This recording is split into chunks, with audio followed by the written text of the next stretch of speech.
ये भी आ रहा है कि मस्जिद हो या कब्रिस्तान हो, उनको भी तोड़कर जो है मार्केट या कमर्शियल पर्पस के लिए इस्तेमाल किया जा रहा है, और वो कमर्शियल नहीं, ये जो तो है पैसा आ रहा है। आप गलत बोल रहे हैं। ये तो सेक्शन 3 में government, Modi government Waqf by user को ख़त्म करना चाह रही है। अब वक्फ बाय यूज़र का मतलब क्या है? जैसा हिंदू धर्म में बाय कस्टम एंड यूसेज आप उसको मंदिर घोषित करते, बाय कस्टम एंड यूसेज, वैसे ही मुसलमानों में वक्फ बाय यूज़र उस वक्त है जब मस्जिद में जाके मैं नमाज़ पढ़ रहा हूँ, वक्फ बाय यूज़र हो गई। दरगाह में जाकर कोई जा रहा है, वो वक्फ बाय यूज़र हो गया। किसी एक सूफ़ी की खानखा है, वहाँ पर जिक्र की महफिल हो रही, वक्फ बाय यूज़र हो गया। ख़बरस्तान है, वो वक्फ बाय यूज़र है, वो एक्ट है, सेक्शन 95 में एक्ट है। Modi government Waqf by user को निकालना चाह रही है। क्यों निकालना चाह रहे हैं भाई वक्फ बाय यूज़र को आप? जब आप हिंदू धर्म में बाय कस्टम एंड यूसेज ये बोल रहे हैं कि it is a endowment property, वैसे ही आप इस्लाम में वक्फ बाय यूज़र का मतलब ये कि मस्जिद मेरी है।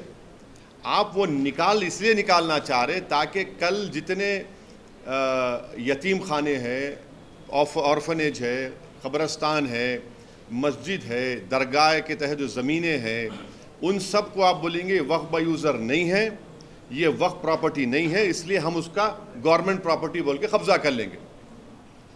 ये सेक्शन 3 का वक्फ बाय यूज़र निकालने का तरीक़ा एक ही है। ये पूरा मस्जिदों को छीन लो मुसलमानों से, दरगाहों को छीन लो, क़ब्रस्तान को छीन लो, और दरगाह खानखा के तहत जो ज़मीनात एग्रीकल्चर लैंड पूरों को छीन लो।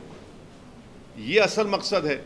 और आपको एक और एग्जाम्पल दे रहा हूँ, 1965 में मथुरा में कृष्ण जन्मस्थान है।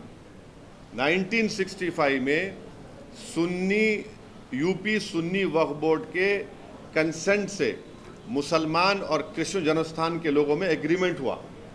एग्रीमेंट ये हुआ कि जो मुसलमानों की वक्फ की प्रॉपर्टी थी उसको 8 एकर्स हम कृष्ण जन्मस्थान को देंगे सुन्नी वक्फ बोर्ड के परमिशन से। वो इशू कोर्ट में क्लोज हो गया। अब 2023 में फिर केस हो गया उसके ऊपर। तो अब वक्फ बाय यूज़र आप निकाल लेंगे तो आप बोलेंगे नहीं ये भाई नहीं मुसलमानों का। समझे मेरी बात को आप? और गवर्नमेंट क्या बोल रही कि अब रजिस्टर करना है, अगर ये 2024 का एक्ट बनेगा उसको अब जितने प्रॉपर्टीज को, जितने वक्फ है उसको रजिस्टर करना है। कैसा रजिस्टर करेंगे? बोल रहे कि आप डीड्स लेकर आओ।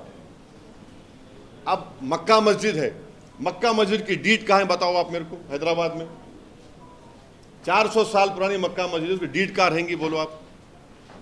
दरगाह यूसुफैन है, 400 साल की है, कहाँ से डीड लाएंगे बताओ आप?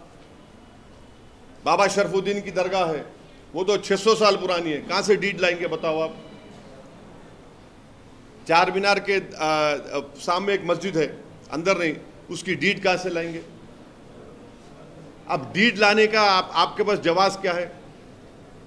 अब डीड नहीं लाए तो बोलेंगे नहीं आपके डीड नहीं है, रजिस्टर नहीं होंगी ये। अब रजिस्टर नहीं होंगी बोलते फिर गवर्नमेंट कब्जा कर लेंगे उसका। हिंदू धर्म में कस्टम एंड यूसेज की बुनियाद पर होता पूरा।